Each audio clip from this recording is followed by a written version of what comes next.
servia o Senhor perante Eli, e a palavra do Senhor era de muita valia naqueles dias, e não havia visão manifesta.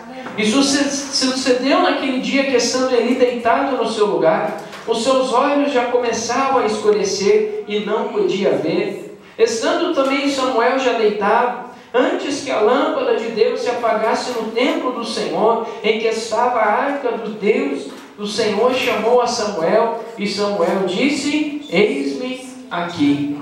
Até aí, amados irmãos, levante a sua mão para cima e diga: Senhor Jesus, fala comigo através da tua palavra.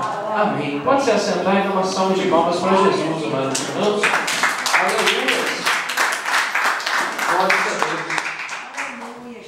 Amados irmãos, nós vemos aqui na palavra do Senhor que o jovem Samuel servia perante Eli. Samuel, amados irmãos, é um jovem fruto de uma promessa de Deus. Samuel é um jovem fruto de uma oração da sua mãe.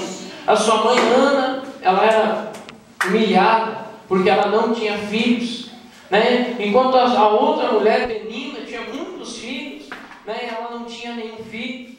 Porque, amados irmãos, Deus, ele sempre usa as coisas loucas para confundir as sábias, diz a palavra de Deus. Hoje em dia a medicina já sabe que a esterilidade, ela é hereditária. Ou seja, uma pessoa que é estéril, mesmo que ela faça um tratamento, né, para ter filhos, a probabilidade é que os filhos dela sejam estéreis também. Então, sendo assim, a medicina sabe que uma pessoa estéril, mesmo que tenha dificuldade de ter filhos, os filhos dela vão ter dificuldade de ter filhos também. Então Deus chega para um homem chamado Abraão e uma mulher chamada Sara, uma mulher estéril, e diz: eu te farei pai de uma grande nação. Amados irmãos, Deus chega a algo que diz totalmente contrário à medicina. Primeiro, que era uma mulher estéril, e mesmo que Deus fizesse um milagre dela ter filho, a sua descendência sempre teria problemas na esterilidade. Se você ler, você vê que Raquel teve problema em ter filhos. Todas as mulheres ali mais conhecidas da Bíblia tiveram problemas em ter filhos. Isabel, a mãe de João Batista, já era avançada em idade e tinha problemas.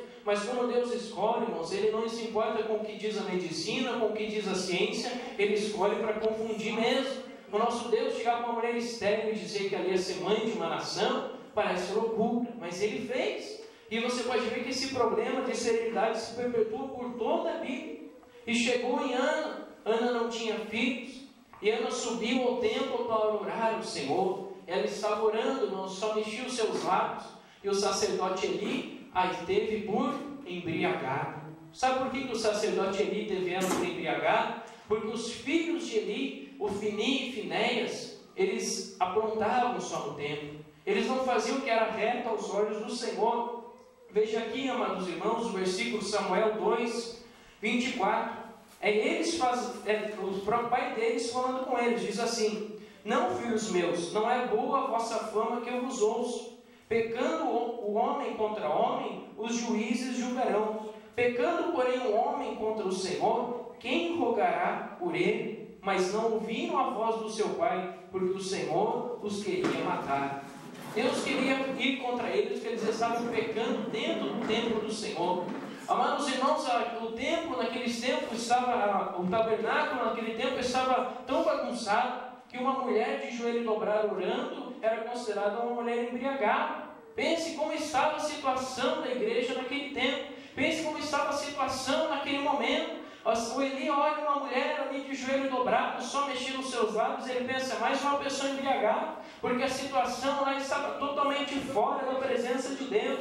A situação naquele tempo, amados irmãos, estava totalmente decadente. Deus havia feito uma aliança com Eli e dito que as suas gerações seriam profetas. Mas Eli não governou a sua casa, os seus filhos começaram a pecar, a errar diante de Deus, e de repente chega uma mulher ali, dobra os seus joelhos e pede para Deus um filho. O sacerdote tem ela por embriagada, mas ele não sabia, amados irmãos, que quem ela estava pedindo para Deus ia ser o substituto dele. Talvez, amados irmãos, pessoas tenham te humilhado, talvez pessoas tenham achado que você não vai ser ninguém, que você não vai dar nada. O diabo, amados irmãos, quando ele veio para enganar o homem, ele enganou Adão por inveja de Adão. E o que Jesus fez? Jesus deu poder ao homem para pisar serpentes, escorpiões e toda a força maligno e nada nos seria impossível. Ou seja, amados irmãos, o nosso Deus, Ele nos dá poder para vencer. O diabo, amados irmãos, ele pensa que nós não vamos conseguir. O diabo quer que nós não vamos à frente. O diabo quer que você pense que você é pecador demais para receber uma bênção de Deus. O diabo quer que você pense que você não vai a lugar nenhum. Mas se Deus fizer uma promessa na sua vida, Ele vai cair por terra na sua família. Ele vai cair por terra no seu trabalho, na sua empresa. Onde você colocar a mão, Ele vai cair por terra pelo sangue de Jesus Cristo. Isso aconteceu com Eli. Ele olhou para aquela mulher e pensou: aí mais um embriagado. Olhou para ele e falou: deixa de te ouvir, mulher, para de beber, você está na porta da igreja. Aí a mulher olhou para ele e falou: não, Senhor, da minha aflição falo eu. E Eli abençoou aquela mulher. Ele disse que o Senhor te conceda, né, conforme o desejo do teu coração. Ele não sabia o que ele estava falando, irmão. Eli estava profetizando que o substituto dele ia entrar no ventre daquela mulher e ia substituir os seus filhos. Ele nem imaginava. Então veio Samuel e começou a servir a Deus perante Eli. Amados irmãos, esse Samuel era jovem. E ele começou a servir a Deus ali, porque a mãe dele fez um voto: se o Senhor me der um filho, eu vou dar ele para o Senhor, eu vou trazer ele para ele servir a Eli aqui no templo. Ele trouxe aquele jovem servindo a Deus ali no templo, e ele via toda aquela bagunça, meu irmão, tudo aquilo que os filhos de Eli faziam de errado, mas ele não se contaminou, porque um ou outro estava caindo. Ele não matou a sua fé porque fulano de tal caiu, porque ciclano caiu. Ele continuou firme. Ele podia olhar os filhos de Eli, Ofni e Finéias, eles eram os futuros sacerdotes. Imagine, amados irmãos, os futuros sacerdotes fazendo tudo errado, tudo ao contrário da ordem de Deus. Mas ele olhava aquela situação, ele não pensava assim: se os futuros sacerdotes estão assim, eu vou fazer também. Porque se essa situação deles, imagine qual que vai ser a minha situação. Não, Eli, amados irmãos, ele olhou e ele não quis se contaminar. Ele olhou e ele ficou firme. Eli não, amados irmãos, Samuel olhou e ele ficou firme com Deus. Ele falou: não importa se o da direita ou da esquerda caia, eu vou seguir até o fim. Eu vou ser fiel no meu coração. Lembra de Pedro? Pedro negou Jesus 3 vezes. Jesus perguntou para ele: Pedro, tu me amas 3 vezes? E Pedro, não contente, o que Pedro falou para Jesus? Senhor, e João? O que vai acontecer com João? Jesus olhou e falou: o que te importa com João? Segue-me você. Ou seja, amados irmãos, nós devíamos seguir a Jesus. Nós não podemos olhar para a direita, não podemos olhar para a esquerda. A Bíblia diz: olhando firmemente para Jesus Cristo, o autor e consumador da nossa fé. Você não pode olhar para o teu irmão da direita ou para o teu irmão da esquerda. Você não pode seguir homem algum. Só o homem de Nazaré você deve seguir. Só Jesus Cristo você deve seguir. Essa foi a atitude de Samuel. Samuel não olhou para os filhos de Eli. Samuel não olhou para Eli. Samuel não olhou para o povo. Samuel olhou para o Senhor, que era um Deus santo. Ele falou: se Deus é santo, eu vou me santificar também. Se Deus é puro, eu vou ser puro também. Porque não importa se eles querem ir para o inferno, eles que vão sozinhos, eu vou para o céu. Não importa se eles querem escandalizar, eu não vou escandalizar. Eu vou ficar firme com Jesus, porque a salvação é pessoal. E aconteceu algo, irmãos, porque Deus, ele nunca deixa a obra dele perecer. Escute isso: Deus nunca deixa a obra dele perecer por causa de homem algum. Homem nenhum, amados irmãos, Deus deixa a obra perecer por causa de homem. A obra pode passar um momento difícil, mas ela nunca cai. Veja, quantos 1000 anos tem a igreja já? A igreja nunca fechou as suas portas. E o que Jesus falou? As portas do inferno não vão ir contra a minha igreja. Eu, amados irmãos, posso sair aqui da igreja de Ipiranga e essa porta não vai fechar. Você pode sair daqui e essa porta não vai fechar, não. Os obreiros podem sair, mas a igreja dos missionários não vai fechar, porque a obra que Deus levanta não tem homem que derrube, amados irmãos. A obra que Deus levanta não existe quem possa derrubar. E veja que algo estava acontecendo.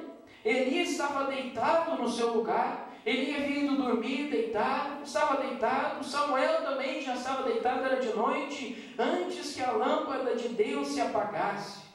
Amados irmãos, havia uma lâmpada. É como se fosse aquele castiçal que muitas igrejas usam, com 7 pontas, só que era grande. E ali todo Israel tinha que trazer o dízimo da oliveira, o dízimo azeite, né? Como esse azeite aqui de oliva que nós usamos, tinha que trazer o dízimo, 10% de toda a produção do azeite tinha que ser trazida ali ao templo, e ofertas de azeite, por quê? Porque a lâmpada de Deus não podia se apagar no templo. Nada, aquela lâmpada nunca podia se apagar. Deus havia feito umas leis para Moisés, e ele dito a Moisés: olha, o povo pode não trazer sacrifício, mas a lâmpada não pode se apagar. Jamais a lâmpada vai poder se apagar. E a Bíblia diz que a lâmpada estava quase se apagando. O descaso com a obra de Deus estava tão grande que a lâmpada estava quase se apagando. A Bíblia diz que nos últimos tempos, por causa da iniquidade, o amor de muitos se esfriará, mas não de todos, é de muitos. Não deixe o teu amor se apagar, não deixe o teu amor pelas coisas de Deus se esfriar, amado irmão. E Deus olhou lá do céu e viu que a lâmpada estava quase se apagando. Saiba que Deus não deixa a obra dele perecer, Deus não deixa a obra dele cair. Quando Deus olhou do céu e viu que a lâmpada estava se apagando, ele viu que Eli não teve autoridade para cuidar dos seus filhos, ele viu que os seus filhos estavam perdidos, ele falou: eu tenho que fazer alguma coisa, a minha obra não pode parar. Eu quero dizer para você que enquanto você estiver na obra de Deus, enquanto você estiver na presença de Deus, enquanto você estiver participando da Santa Ceia, se esforçando para entrar na igreja, se esforçando com todas as suas forças para estar na presença de Deus, Deus não vai deixar você perecer. Amado irmão, ele fez uma promessa de que a igreja estaria sempre com as portas abertas. Ele fez uma promessa de que aquele que cresce nele, onde estiverem 2 ou 3 reunidos, ele já está no meio deles. E a palavra diz em Jeremias capítulo 1, versículo 13: eu velo pela minha palavra para cumprir. Então Deus cumpre a sua palavra. E aqui diz que quando Deus olhou, a lâmpada quase se apagando, ele olhou e falou: não vou deixar se apagar mesmo. Não, amados irmãos, ele não fez isso não. Ele olhou lá do céu, viu toda aquela iniquidade. A Bíblia diz que era tão grande, irmãos, que os filhos de Eli, eles se deitavam com mulheres na porta dos templos. Hoje nós estávamos tendo aula de bem com o missionário, e o missionário estava explicando o culto a Moloque. Não é a Moloque, é a Astarote, que era a deusa da fertilidade da época. Só mudou de nome, hoje seria a Pombagira na Macumba, né? É a deusa da fertilidade, a Astarote.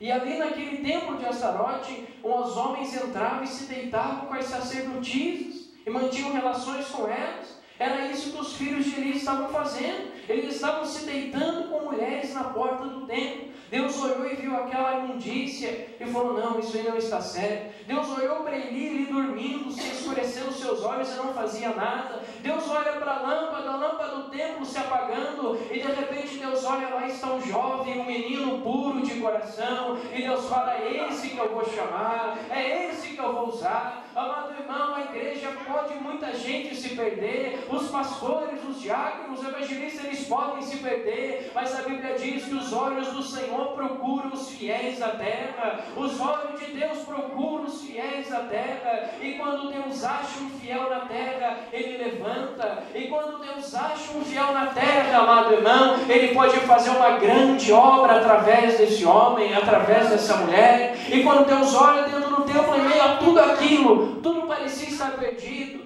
parecia que tudo estava acabado, a lâmpada se apagando, irmãos, mas a lâmpada do templo estava se apagando, mas a lâmpada no coração de Samuel jamais se apagou. O zelo pela casa de Deus no coração de Samuel jamais se apagou. Todo mundo pode deixar a obra de Deus perecer, mas havia um jovem ali, um menor, ele nem era para ser sacerdote, a mãe dele consagrou ele só ia ser servo, porque sacerdote ia ser Eli, os filhos de Eli, os filhos dos filhos, e assim ia ser. Samuel nunca teria a chance de ser um sacerdote, ele nunca teria a chance de oferecer um sacrifício, de entrar no Santo dos Santos, mas ele permaneceu fiel. E numa noite Deus chamou ele e disse: Samuel. Ele se levanta, vai até Eli 3 vezes, e na terceira vez ele fala: já sei, faz muito tempo que eu não ouço a voz de Deus, faz tanto tempo, eu acho que Deus está chamando esse menino. E Eli já ficou com medo. E aí Samuel fala para ele: se você não na sua casa, você vai ver E Samuel disse ali no versículo 10, fala, porque o teu servo ouve. Vamos acompanhar versículo 11. E disse o Senhor, eis que vou fazer uma coisa em Israel, a qual todas as orelhas que ouvirem timirão, e naquele mesmo dia suscitarei contra ele tudo o que tenho falado, e acabá-lo-ei. Portanto, jurei à casa de Eli que nunca mais será extirpada iniquidade com sacrifício e oferta de manjares. Então aqui Deus diz para Samuel, Samuel, eu vou repreender Eli, mas eu vou levantar um sacerdote segundo o meu coração. Eu vou levantar um homem puro, um homem íntegro. E talvez Samuel não entendeu aquela visão de Deus, talvez não entendeu, ele pensou, Deus vai limpar a sua casa. Ele talvez não imaginava, mas o sacerdote era ele. Amado irmão, amada irmã, se mantenha puro na presença de Deus, que Deus vai te abençoar. Se mantenha puro na presença de Deus, íntegro, que Deus pode salvar a sua família através da sua vida. Se mantenha na presença de Deus, que amanhã você pode estar nesse altar pregando aqui, e as almas sendo salvas, e Deus te usando com poder e autoridade. Não importa se o irmão da direita ou da esquerda caiu. Veja, Samuel estava sozinho no templo, o sacerdote estava caído. Amado irmão, sabe o que é isso? É você estar em uma igreja em que o pastor principal está caído, os sacerdotes que eram Finéias estavam caídos,